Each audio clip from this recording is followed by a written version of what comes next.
Hey everybody, welcome to First Chapter Friday, the second installment. Last week we had Casey Stockton reading her first chapter of The Jewels of Halstead Manor. Hope that you guys were all able to see that.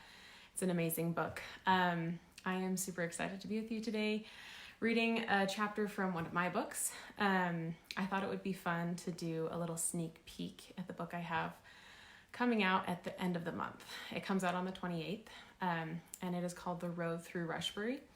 So this is the first book in our multi-author series. A lot of the Sweet Regency romance fans, authors, will be part of the series, and the books will be coming out from April 28th on through November. So pretty excited about the series, and I feel nervous, but also excited to be the one starting us off. This book, just to give you an idea, was super fun to write. It's one of my favorites. But it's one I had to do a fair amount of research for. Okay, someone's saying my camera's sideways. Do I have to do it this way? Guys, this is my first live video. Can you tell? Okay. Anyway, okay, thanks for bearing with me. All right, let's try this again. Okay, so like I was saying, it's a book I had to do a fair amount of research for. The majority of it takes place in Yorkshire, so in northern England, and because of the occupation of one of the characters, which I won't give away right now, I had to do a fair amount of research for that too. But it was pretty fun. I enjoy researching, and it gives me quite a number of ideas, and so I hope that you'll enjoy kind of the historical aspect of the book. But without further ado, I'm just going to go ahead and start reading. So chapter 1 of The Road Through Rushbury. 10,000. That was the number of pins Georgiana Page estimated she'd had stuck in her hair since her coming out 8 years ago. She winced as her maid placed another one, the edge of it prodding the crown of her head in much the same way the heel of a boot prods at a reluctant horse. Georgiana relaxed as her maid stepped back, making a final adjustment to the coiffure. It was not Georgiana's preferred way to wear her hair, but she didn't care enough to dispute it. One could only muster so much opinion on such a matter. She dismissed the maid and was left alone with her younger sister, Daphne. "You look magnificent." Daphne's voice was almost reverent as she stepped forward and surveyed Georgiana in the mirror in front of them. Georgiana looked up at her with a twinkle in her eye. "I look too old for this hairstyle, that's what I look." She stood and smoothed her skirts. "Nonsense," Daphne said. "You mustn't think that way, Georgie." She pursed her lips together in a manner entirely at odds with her youthful naivete. "You must consider tonight's ball as though it were your very first, and you freshly arrived in town." Georgiana thought of herself in the long mirror. "I feel as though I have been here an eternity." She said it softly, almost to herself. She was every bit as plain as she had been upon her coming out. Hair a nondescript shade of brown, a nose too long to convey the delicacy so valued in society, and her face was showing subtle signs of the years that had passed, light wrinkles at the outer edges of her eyes and on her forehead, and a few pale freckles on her nose. Utterly forgettable. Those were the words she had once overheard applied to her appearance. They had stung at the time, but there was truth to them, no doubt. She turned from the mirror and smiled at her sister. "I cannot imagine tiring of London," Daphne said with a sigh, plopping down on the bed and pulling a pillow into her arms. "Well, let us hope then that you haven't occasion to spend as many seasons as I have here, for I assure you that 8 of them is more than ample time to give you a distaste for society." Georgiana held out the crook of her arm, and Daphne rose to take it, accompanying her out of the bedchamber and down the corridor. "But," Daphne sputtered, "with all the balls, routs, evenings at the theater—" "All begin to blend together," Georgiana said. Daphne frowned. "But surely there are enough new people each season to provide plenty of variety." Georgiana smiled. She remembered being on the cusp of her first season, just as Daphne was, the fluttering of nerves as she prepared for her first ball, the anticipation of making a smart match. Never would she have imagined that she would be doing all the same things nearly a decade later, no closer to marriage than when she had been in the schoolroom. "I'm afraid they too begin to blend together, Daph. I have found that there is not much to choose amongst the gentlemen here. They are very much the same." She patted Daphne's arm. "But you mustn't listen to me, you know, for I am nothing but a jaded spinster." A gasp came from Daphne, and Georgiana glanced at her amusedly before rushing on. "I am determined to begin wearing caps and warm shawls, and perhaps even adopt a cat to keep me company, in which case I shall forever be carrying it in my arms and saving it scraps of food from the dinner table." Daphne let out a giggle and elbowed her as they came to the dining room. "Stop being ridiculous, Georgie. You are not a spinster. We will find someone for you yet." "Thank you, my dear, but for some time now I have thought that nothing would suit me better than living out my life in some solitary cottage, far from the sights and smells of town." They broke arms, and Georgiana turned, looking down at Daphne and shedding her humor. I am terribly sorry that you find yourself having to wait for your turn at London because of me. I hardly think Papa realized what he was agreeing to when he said he didn't want 2 daughters out in society at once. I believe he meant it as a way to spur me to action, but it has instead merely served to hurt you. Daphne managed a smile. It isn't your fault, Georgie, and I only have to wait another year, even if you don't make a match this season. Georgiana shut her eyes briefly. The likelihood of her marrying in the next few months was so negligible as to be ridiculous, and to someone like Daphne, a year was an eternity. Daphne should not be punished for Georgiana's inability to elicit an offer. Footsteps sounded, and their parents entered the dining room, her father glancing around. Where is Archibald? He looked more grave than usual. Georgiana shrugged her shoulders. It was rare they knew her brother's whereabouts. I imagine he will arrive halfway through dinner, as he often does. Her father pursed his lips and motioned for them all to take their seats. Daphne looked at Georgiana consideringly as she pulled at her glove fingertips to remove them. How is it that Archie can spend even more seasons than you in London and yet still find plenty of enjoyment and to spare? Georgiana's eyes flitted to her father, who was listening with a slight crease to his brow. He worried over Archie's unceasing ability to enjoy London, and the corresponding ability to spend money. No doubt Georgiana would have found more pleasure in London if she enjoyed the freedom that her brother did. Well, as to that, Archie has always been a bit odd, hasn't he? She raised her brows enigmatically, hoping Daphne would let the subject rest. She had no desire to set the tone for dinner with a discussion of Archie's antics. She loved her brother dearly, but he knew just how to get under their father's skin with his carefree and thoughtless attitude. She glanced at the folded letter her father set next to his plate, and his eyes lingered on it for a moment. Is that from Aunt Sarah? Georgiana was happy for a reason to change the subject, and nothing was surer to bring a bit of joy to her father than talking about his younger sister. He nodded, but his brow only furrowed further. Georgiana glanced at her mother, who grimaced and put a hand on her husband's. What news does Aunt Sarah send from Grandchurch House? Georgiana kept her voice light, determined to fight against the glum mood that her father was bringing to the room. Nothing good, I'm afraid, he said. Miss Baxter succumbed to what appeared at first to be nothing but a cold. Georgiana's hands stopped in the act of cutting a carrot. Aunt Sarah and her cousin, Miss Baxter, had been living together for nigh on 2 decades now, seemingly happy in their mutual spinsterhood. Her father had picked up the letter and opened it, scanning its lines and shaking his head with a sigh. Your aunt is in very poor spirits, as you might imagine. She wrote this the day before the funeral was held. He held up the letter, and Georgiana thought she could see a few spots where tears had perhaps fallen, smudging the ink. Poor Aunt Sarah, Daphne said. She must be terribly lonely. Their mother nodded and squeezed her husband's hand. Yes, but if she can only find a companion quickly, I think it will do wonders to prevent her from descending into a melancholy. Their father shook his head. But what companion? I am afraid that she will find any replacement sadly lacking indeed, for there is no company like one's own family. Who could ever replace Miss Baxter? Georgiana stared at her father, her wrists resting on the edge of the table. Her chest heaved at the enormity of the thought that assailed her. Could she? Her father set the letter down again so that the edge of it was tucked under his plate. Georgiana sensed the fading of an opportunity and seized it. I could. All eyes turned toward her, and she felt her muscles tense, even as energy pulsed through her with her speeding heartbeat. You could what? Her father asked, perplexed. She wet her lips. I could be her companion, Aunt Sarah's. There was an unwieldy pause. Georgiana didn't know if she had been wise to put forth the idea so rashly, but the more she considered it, the more it appealed to her. What, and move to Yorkshire indefinitely? Her father looked as though she had just suggested moving to the moon. Georgiana had never been to Yorkshire, but she had heard enough about it from friends who had travelled there during summers to know that it was thought to be a magnificent place. The thought of leaving London and seeing somewhere entirely new made her skin tingle. It spoke volumes about the monotony of her life that playing companion to her aunt could elicit such a reaction. She shrugged. Why not?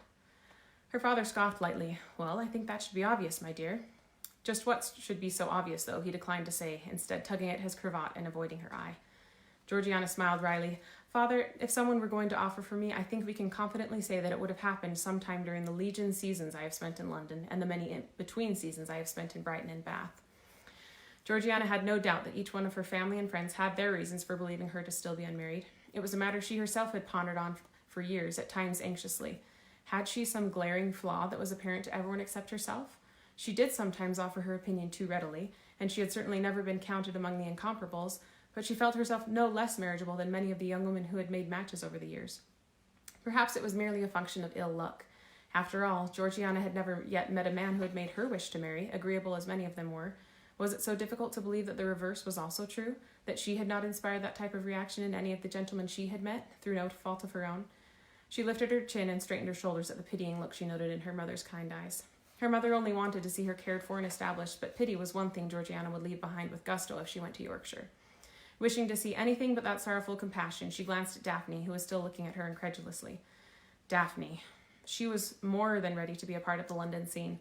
Since her arrival in town a few weeks before, not a night had passed without Georgiana returning home to find Daphne sitting upon her bed, waiting anxiously for her to recount the events of the evening.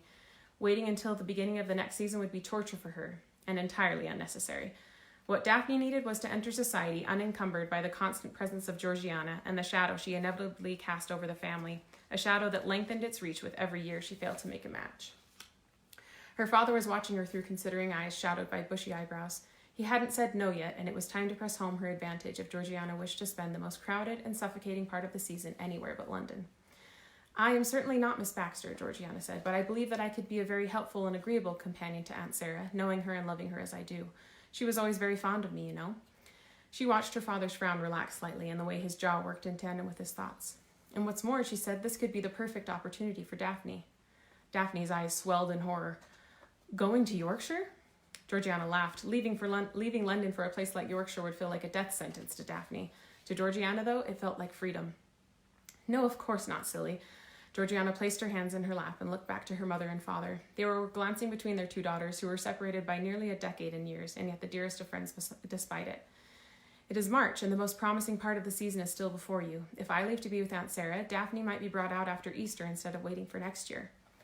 Daphne's hand grasped Georgiana's under the table and directed a gaze at her so painfully hopeful that Georgiana determined that, whether or not her parents agreed to the idea, she would find a way to ensure Daphne had her come out before the season ended.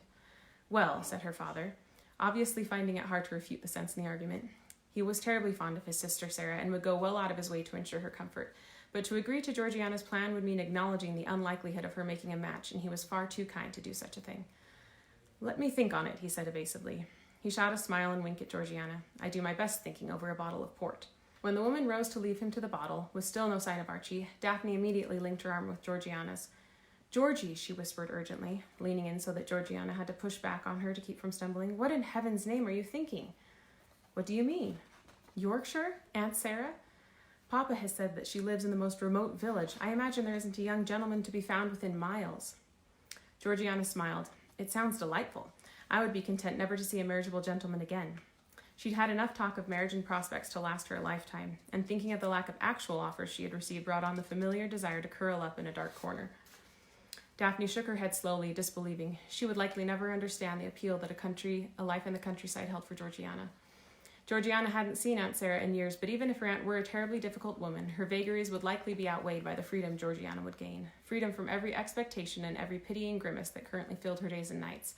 There was something terribly humiliating about watching her parents' ambition progressively shift from the wealthy lords they had hoped for during her first season to the simple but well-off gentlemen during seasons 3 and 4, to today when they rarely mentioned her prospects at all. Georgiana suspected that they would be relieved by almost any decent man who could put a roof over her head and food in her belly. The door opened and Archie strode in with a smile and quick, confident movements. Archibald, their mother said, striding over to him for a quick embrace. How good of you to come. Your father is still in the dining room if you'd like to join him. Archie returned her embrace and shook his head. When I can spend time with you 3 dashing beauties? Their mother tried to look severe, but Archie's good humor was too difficult to resist, and her mouth stretched into a smile even as she shook her head at his flattery. What have I missed? He asked, disposing himself in a chair so that his legs stretched in front of him, crossed at the ankles.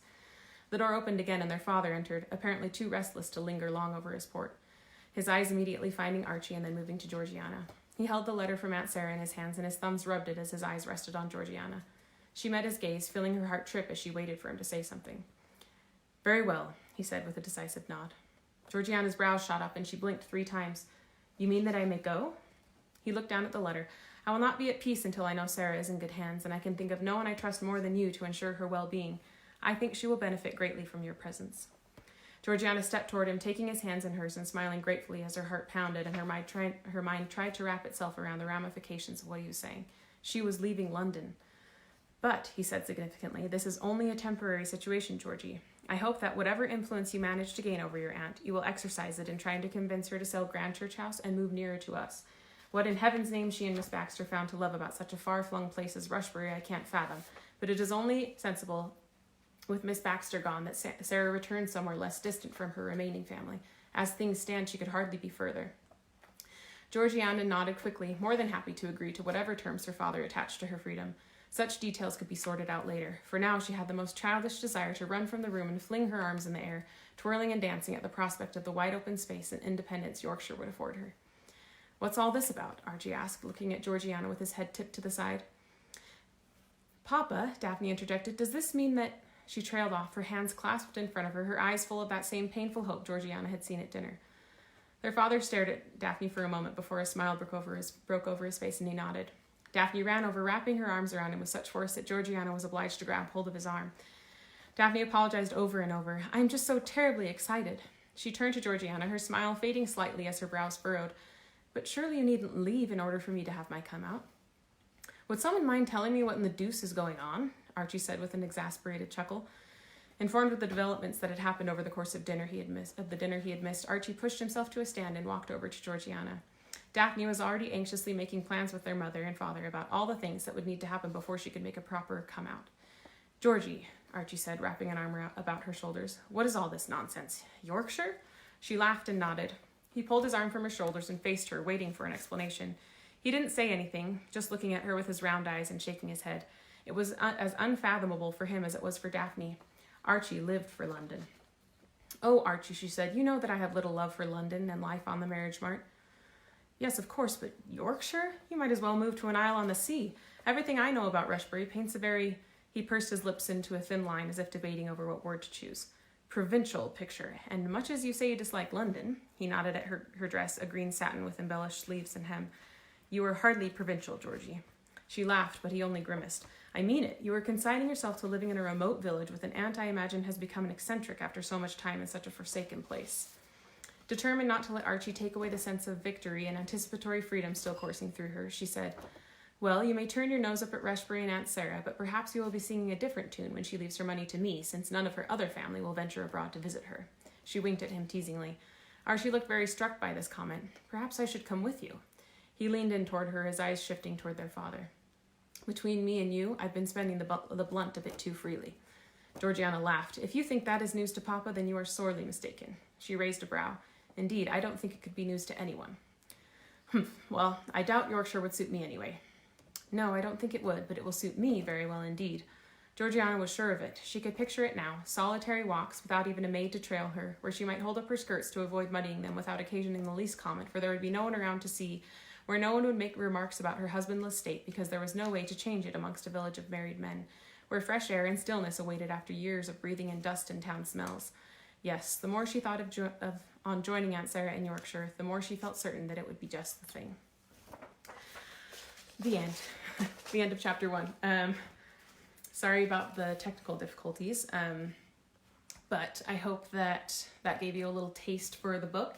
In chapter 2, you meet the hero, who is holds a tender place in my heart. He's a favorite of mine. I know I created him, but I'm still allowed to have favorites, right? And so this book is on pre-order right now. Comes out April 28th, like I said, and starts the Seasons of Change series that a number of the authors who are the admins of this group will be participating in. I hope that you enjoyed the chapter, and thanks for hanging out with me, and we'll see you next Friday for First Chapter Friday.